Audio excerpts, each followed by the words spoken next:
नमस्कार दोस्तों, स्वागत है आप सभी का स्मार्ट क्लास कॉल एग्जाम पर। और आप देख रहे हैं यूपी ट्रिपल एससी पेट 2023 की टेस्ट सीरीज। दोस्तों, आज की टेस्ट सीरीज में पंचायती राज के विषय में विस्तृत चर्चा की गई है। तो आइए ज़्यादा टाइम को वेस्ट न करते हुए आज के टेस्ट को स्टार्ट करते हैं। दोस्तों, आज के टेस्ट में प्रश्न संख्या इस प्रकार है कि समिति ने पंचायती राज के 4 स्तरीय ढांचे की सिफारिश की। 1 बलवंत राय मेहता समिति, 2 अशोक मेहता समिति, 3 GV राव समिति, 4 LM सिंघवी समिति। दोस्तों, बलवंत राय समिति का गठन 1957 में और अशोक मेहता समिति का गठन 1977 में, GV राव समिति का गठन 1985 में और LM सिंघवी समिति का गठन 1986 में किया गया था। तो इसमें से पंचायती राज के 4 स्तरीय ढांचे की सिफारिश GV राव समिति ने की थी। बलवंत राय मेहता ने त्रिस्तरीय समिति की सिफारिश की थी।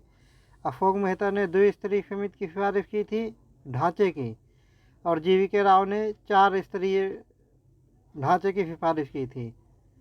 तो आइए दोस्तों, एक बार निम्न ये सारी समितियां पंचायती राज के संबंधित क्या क्या सिफारिश की थी एक बार चर्चा कर लेते हैं दोस्तों इसकी।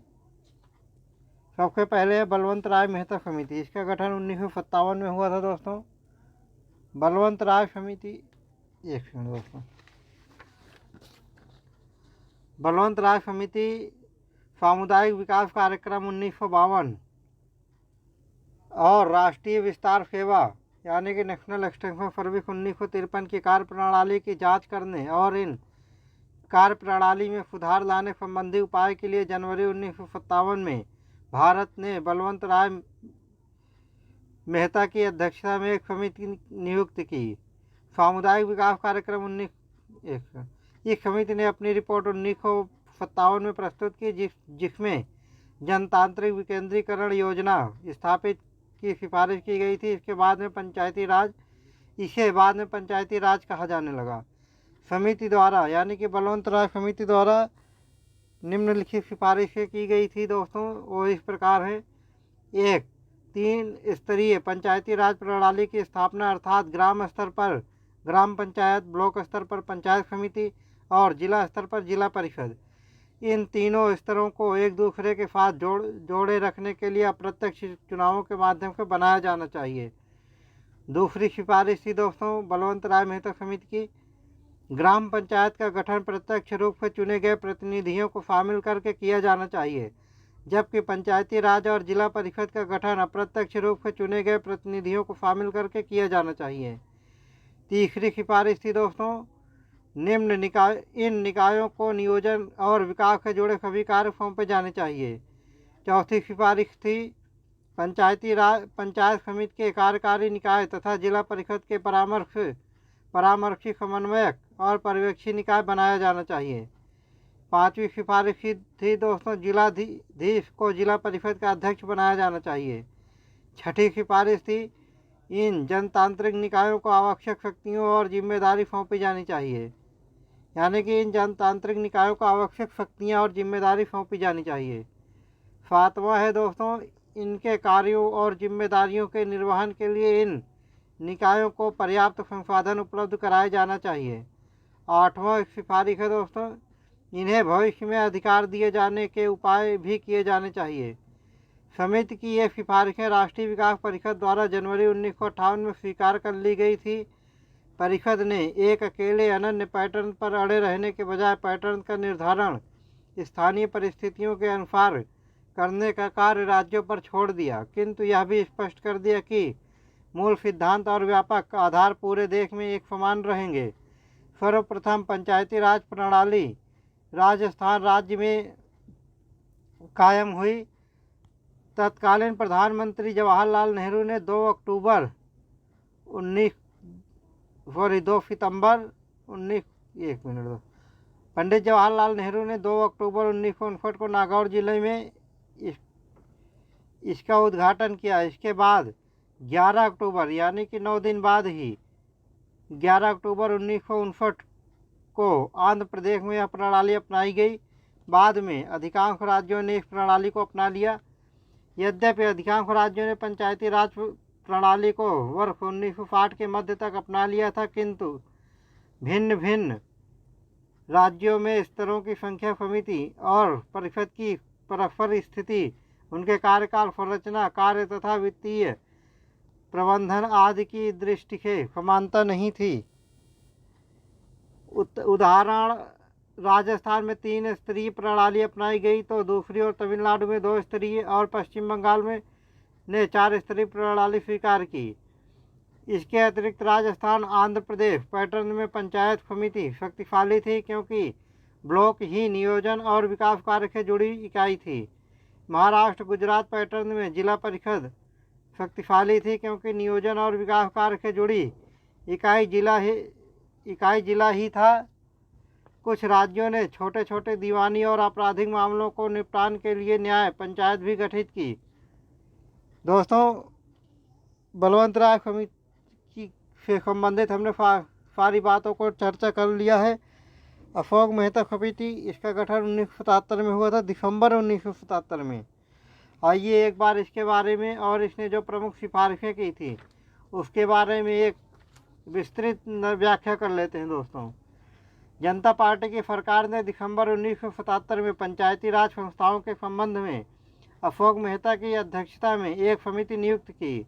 इस समिति ने अपनी रिपोर्ट अगस्त 1978 में दी थी तथा अपनी रिपोर्ट में पतनोन्मुख पंचायती राज प्रणाली के पुनरुद्धार और उसके सुदृढ़ता प्रदान करने से संबंधित 132 सिफारिशें की थी। अशोक मेहता समिति की प्रमुख सिफारिशें इस प्रकार हैं, आइए एक बार चर्चा कर लेते हैं। 1. 3 स्तरीय पंचायती राज प्रणाली के स्थान पर 2 स्तरीय प्रणाली होनी चाहिए, अर्थात जिला स्तर पर जिला परिषद तथा इसके नीचे मंडल पंचायत, जिसमें 15,000 से 20,000 की आबादी वाले गांवों को शामिल किया जाए। 2. राज्य स्तर के नीचे जिले को बेहतर पर्यवेक्षण के तहत विकेंद्रीकरण का प्रथम बिंदु माना जाना चाहिए। 3. जिला परिषद को कार्यकारी निकाय होना चाहिए तथा जिला स्तर के नियोजन के लिए जिले को ही जवाबदेह बनाया जाना चाहिए। 4. पंचायती चुनावों में राजनीतिक दलों की आधिकारिक भागीदारी होनी चाहिए। 5. पंचायती राज संस्थाओं के पास कराधान संबंधी अनिवार्य शक्तियाँ होनी चाहिए ताकि ये अपने लिए वित्तीय संसाधनों को जुटा सकें। 6. जिला स्तर की एजेंसी और विधायकों की समिति द्वारा पंचायती राज संस्थाओं के लेखा परीक्षा नियमित रूप से सबके समक्ष की जानी चाहिए ताकि यह पता लगाया जा सके कि सामाजिक और आर्थिक रूप से कमजोर वर्ग के लिए आवंटित धनराशियों को इन वर्ग के लोगों के लिए ही खर्च किया गया है या नहीं। 7. राज्य सरकार को पंचायती राज संस्थाओं का अतिक्रमण नहीं करना चाहिए। यदि यह किया जाता है तो अधिक्रमण की तिथि से 6 माह के भीतर चुनाव कराने चाहिए। 8. न्याय पंचायतों को पंचायती राज निकायों से अलग रखना चाहिए तथा इन न्याय पंचायतों की अध्यक्षता योग्य न्यायाधीश को करनी चाहिए। 9. राज्य के मुख्य चुनाव अधिकारी को मुख्य चुनाव आयुक्त की सलाह से पंचायती राज चुनावों का आयोजन करना चाहिए। 10. विकास से जुड़े कार्य जिला परिषदों को सौंप दिए जाने चाहिए और इन कार्यों से संबंधित कर्मचारियों को जिला परिषद के नियंत्रण और पर्यवेक्षण में कार्य करना चाहिए। 11. पंचायती राज के लोगों का समर्थन जुटाने में स्वयंसेवी एजेंसियों को महत्वपूर्ण भूमिका निभानी चाहिए। 12. राज्य की मंत्रिपरिषद में पंचायती राज संस्थाओं के कार्यों की देखरेख के लिए पंचायती राज मंत्री भी नियुक्त होना चाहिए। 13. अनुसूचित जाति और अनुसूचित जनजाति के लिए उनकी जनसंख्या के आधार पर सीटें आरक्षित होनी चाहिए। जनता पार्टी की सरकार समय से पहले गिर जाने के कारण अशोक मेहता समिति की सिफारिशों पर केंद्र स्तर पर कोई कार्यवाही नहीं हो सकी।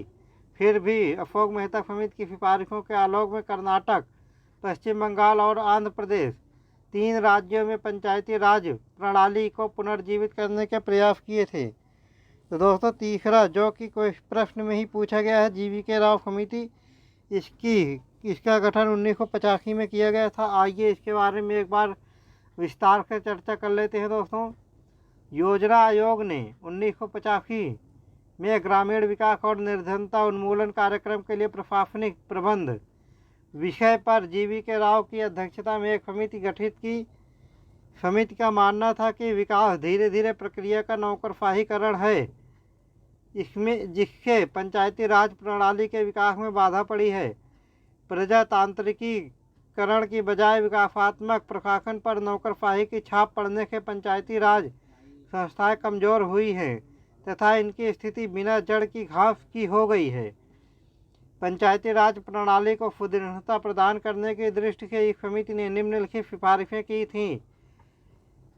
ये इनकी GV.K. राव समिति की प्रमुख सिफारिशें निम्न प्रकार हैं। पहली, जो कि प्रश्न में ही पूछा गया है दोस्तों, इस समिति ने 4 स्तरीय ढांचे को बताया, जिसमें राज्य स्तर पर राज्य विकास परिषद, जिला स्तर पर जिला परिषद, मंडल स्तर पर मंडल पंचायत और ग्राम स्तर पर ग्राम पंचायत। दूसरी सिफारिश थी दोस्तों, जिला और निचले स्तर पर पंचायती राज संस्थाओं को ग्रामीण विकास कार्यक्रमों की देखरेख, कार्यान्वयन और नियोजन के संबंध में महत्वपूर्ण भूमिका दी जानी चाहिए। तीसरी सिफारिश है, राज्य स्तर के नियोजन के कुछ कार्यों को प्रभावी विकेंद्रीकृत जिला नियोजन के लिए जिला स्तर की नियोजन इकाइयों को सौंप दिया जाना चाहिए। चौथी सिफारिश थी, जिला विकास आयुक्त का पद सृजित होना चाहिए, जिससे जिला परिषद के मुख्य कार्यकारी अधिकारी और जिला स्तर पर विकास कार्य से जुड़े सभी विभागों का प्रभारी बनाया जाना चाहिए। 5. पंचायती राज संस्थाओं के लिए नियमित चुनाव होने चाहिए। समिति ने पाया था कि एक या एक से अधिक चरण के चुनाव 11 राज्यों में कराए जाने शेष थे। इस प्रकार समिति ने फील्ड प्रशासन की विकेंद्रीकृत प्रणाली की अपनी योजना के अंतर्गत स्थानीय नियोजन और विकास कार्य में पंचायत राज को अग्रणी भूमिका प्रदान की। इस संदर्भ में GV.K. राव समिति की रिपोर्ट 1986 में इसकी रिपोर्ट आई थी दोस्तों। ब्लॉक स्तर के नियोजन के संबंधित दंतेवाला समिति की रिपोर्ट 1978 में आई थी दोस्तों। तथा जिला स्तर के नियोजन से संबंधित हनुमंतराव समिति की रिपोर्ट 1984 में आई थी, से भिन्न है। दोनों समितियों ने सुझाव दिया था कि मूल विकेंद्रीकृत नियोजन का कार्य जिला स्तर पर किया जाना चाहिए। हनुमंतराव समिति ने मंत्री अथवा जिलाधीश के नियंत्रण में पृथक जिला नियोजन निकायों की वकालत की जानी चाहिए। दोनों मॉडलों में विकेंद्रीकृत नियोजन में जिलाधीश को महत्वपूर्ण भूमिका निभानी चाहिए। हालांकि समिति ने यह भी कहा था कि पंचायती राज संस्थाओं को भी विकेंद्रीकृत नियोजन की इस प्रक्रिया में शामिल किया जाना चाहिए। समिति ने सिफारिश की थी कि जिलाधीश को जिला स्तर पर विकास और नियोजन से जुड़ी सभी गतिविधियों के मध्य समन्वय स्थापित करना चाहिए। इस प्रकार इस संदर्भ में हनुमंतराव समिति की सिफारिशें बलवंत राय मेहता समिति, भारतीय प्रशासनिक सुधार आयोग, अशोक मेहता समिति और अंततः GV.K. राव समिति की सिफारिशों के भिन्न है, क्योंकि इस समिति ने जिलाधीश की विकास कार्यों से जुड़ी भूमिका में कमी लाने और विकासात्मक प्रशासन में पंचायती राज को बड़ी भूमिका सौंपी जाने की सिफारिश की थी। GV.K. राव समिति ने भी अपनी सिफारिशों में नियोजन एवं विकास के उचित इकाई जिले को माना और जिला परिषद को विकास कार्यक्रमों के प्रबंधन के लिए मुख्य निकाय बनाए जाने की सिफारिश की। दोस्तों, YLM सिंघवी समिति इसका गठन YLM सिंघवी समिति का गठन 1986 में किया गया था। आइए इसके बारे में एक बार विस्तार से चर्चा कर लेते हैं दोस्तों, और इसकी सिफारिशों के बारे में। राजीव गांधी सरकार ने 1986 में revitalisation of Panchayati Raj institution for democracy and development विषय पर एक समिति YLM सिंघवी की अध्यक्षता में गठित की। इसकी प्रमुख सिफारिशें निम्न प्रकार हैं दोस्तों। पंचायती राज संस्थाओं पहली सिफारिश है, पंचायती राज संस्थाओं को संवैधानिक मान्यता और सुरक्षा मिलनी चाहिए, उन्हें बनाए रखा जाना चाहिए और इसके लिए संविधान में एक नया अध्याय जोड़ा जाना चाहिए। इससे पंचायती राज संस्थाओं की पहचान और अखंडता को यथोचित और काफ़ी हद तक बनाए रखा जा सकेगा। समिति ने यह भी सुझाव दिया कि पंचायती राज निकायों के नियमित, स्वतंत्र और निष्पक्ष चुनाव के लिए संविधान में प्रावधान भी किए जाने चाहिए।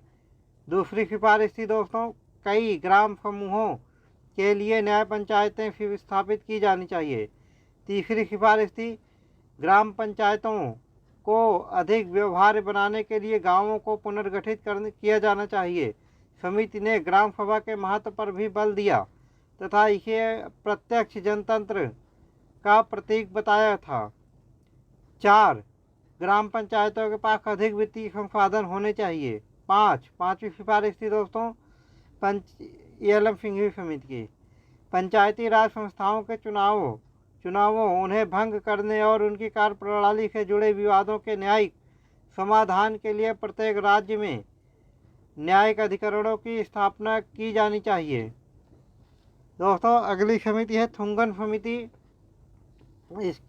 मतलब जो कि इसमें नहीं दी गई है, 2 समितियां मुख्य और 2 मुख्य समितियां दोस्तों, थुंगन समिति और गौडगिल समिति। ये भी एग्जाम के पॉइंट ऑफ व्यू से बहुत ही महत्वपूर्ण है दोस्तों, तो इसकी एक बार चर्चा कर लेते हैं। सबसे पहले थुंगन समिति की 1988 में संसद की सलाहकार समिति की एक उप समिति पीके थुंगन की अध्यक्षता में राजनीतिक और प्रशासनिक ढांचे की जांच करने के उद्देश्य से गठित की गई। इन्होंने भी पंचायती राज संस्थाओं को संवैधानिक मान्यता की बात कही, साथ ही गांव, प्रखंड तथा जिला स्तरों पर त्रिस्तरीय पंचायती राज को उपयुक्त बताया आदि। गौडगिल समिति 1988 में दोस्तों दूसरी समिति है गौडगिल समिति। इसकी 1988 में वीएन गौडगिल की अध्यक्षता में एक नीति एवं कार्यक्रम समिति का गठन कांग्रेस पार्टी ने किया था। इस समिति यानी कि गौडगिल समिति का गठन 1988 में किया गया था। इस समिति ने इस प्रश्न पर विचार करने के लिए कहा गया था कि इस प्रश्न पर विचार करने के लिए कहा गया था कि पंचायती राज संस्थाओं को प्रभावकारी कैसे बनाया जा सकता है। इस समिति ने भी अपनी रिपोर्ट में वही बातें दोहराई, जैसे कि 1. पंचायती राज संस्थाओं को संवैधानिक दर्जा दिया जाए। 2. गांव, प्रखंड तथा जिला स्तर पर त्रिस्तरीय पंचायती राज होना चाहिए। 3. पंचायती राज संस्थाओं का कार्यकाल 5 वर्ष सुनिश्चित किया जाना चाहिए इत्यादि। अंततः गौडगिल समिति की अनुशंसाएं एक संशोधन विधेयक के निर्माण का आधार बनी और पंचायती राज व्यवस्था को संवैधानिक दर्जा तथा सुरक्षा देने हेतु कवायद शुरू हुई। तो दोस्तों इसके अलावा बहुत सारी समितियों की गठित की गई थी पंचायती राज के लिए। तो एक बार हम उस पर हल्की सी नज़र डाल लेते हैं दोस्तों, कौन कौन सी प्रमुख समिति थी पंचायती राज को लेके, एक बार उस पर नज़र डाल लेते हैं। बस इसके बारे में नज़र डालेंगे हम। महत्वपूर्ण समितियाँ कौन सी थी, उसका स्थापना का वर्ष क्या था और किस उद्देश्य के लिए बनाई गई थी। तो आइए दोस्तों इसके लिए चर्चा कर लेते हैं। वर्ष 1957 में पंचायती राज की कार्यप्रणाली के विभिन्न पक्षों के लिए कई अध्ययन समिति दल और कार्य दलों का गठन हुआ था। आइए एक बार इस पर हल्की सी नज़र डाल लेते हैं दोस्तों। महत्वपूर्ण समितियां, स्थापना वर्ष और इनके क्या कार्य, अध्ययन या उद्देश्य थे, उस पर एक बार नज़र डाल लेते हैं। 1. बलवंत राष्ट्र मेहता समिति 1957 में सामुदायिक विकास कार्यक्रम को कार्यान्वयन की समीक्षा। 2. वीके राव समिति 1960 पंचायती राज सांख्यिकी की तर्क संगतता। 3. एस.डी. मिश्र अध्ययन दल 1961 में पंचायती राज की सहकारिता का अध्ययन। 4. ई विस्फोरण अध्ययन दल 1961 में पंचायत राज प्रशासन का अध्ययन। 5. जी.आर. राजगोपाल अध्ययन दल 1962 में न्याय पंचायत के गठन का अध्ययन। 6. दिवाकर समिति 1963 में गठित की गई, ग्राम सभा की स्थिति की समीक्षा इसका उद्देश्य था। 7. एम रामाकृष्णन अय्या अध्ययन दल 1963 में पंचायती राज संस्थाओं की आय व्यय गणना का अध्ययन। 8. के संथानम समिति 1963 में पंचायती राज संस्थाओं को वित्तीय प्रावधान एवं स्थिति की समीक्षा। 10. के संथानम समिति 1965 में पंचायती राज संस्थाओं के निर्वाचन की रूपरेखा संबंधी अध्ययन। 8 9वां है दोस्तों, सॉरी 10वां है R.K. खन्ना अध्ययन दल 1965 में पंचायती राज संस्थाओं के लेखा एवं अंकेक्षण। 11 है 11वीं समिति है जी रामचंद्रन समिति 1966 में गठित की गई थी, पंचायतों के लिए प्रशिक्षण केंद्रों की आवश्यकता पर अध्ययन। 12 है दोस्तों वी रामानाथन अध्ययन दल 1969 में गठित किया गया, भूमि सुधार उपायों के कार्यान्वयन एवं सामुदायिक विकास अभिकरण एवं पंचायती राज संस्थाओं की संलिप्तता एवं भूमिका। 13 है दोस्तों यम कृष्णनैया अध्ययन दल 1972 में 5वीं पंचवर्षीय योजना में सामुदायिक विकास एवं पंचायती राज के प्रमुख उद्देश्य के रूप में रखना। 14 है दोस्तों दया चौबे समिति 1976 में सामुदायिक विकास एवं पंचायती राज की समीक्षा। 15 है अशोक मेहता समिति 1977 में पंचायती राज के मूल एवं प्रशासनिक ढांचे संबंधी तत्व। 16 है दोस्तों दंतेवाला समिति 1978 में खंड स्तर पर योजना स्वरूप। 17वां है दोस्तों हनुमंतराव समिति 1984 में जिला स्तरीय योजना का स्वरूप। 18 है दोस्तों GV.K. राव समिति 1985 में ग्रामीण विकास के लिए प्रशासनिक समायोजन एवं गरीबी निवारण कार्यक्रम। 18 है दोस्तों JLM सिंघवी समिति 1986 में लोकतंत्र एवं विकास के लिए पंचायती राज संस्थाओं का पुनर्सशक्तिकरण। 19 है दोस्तों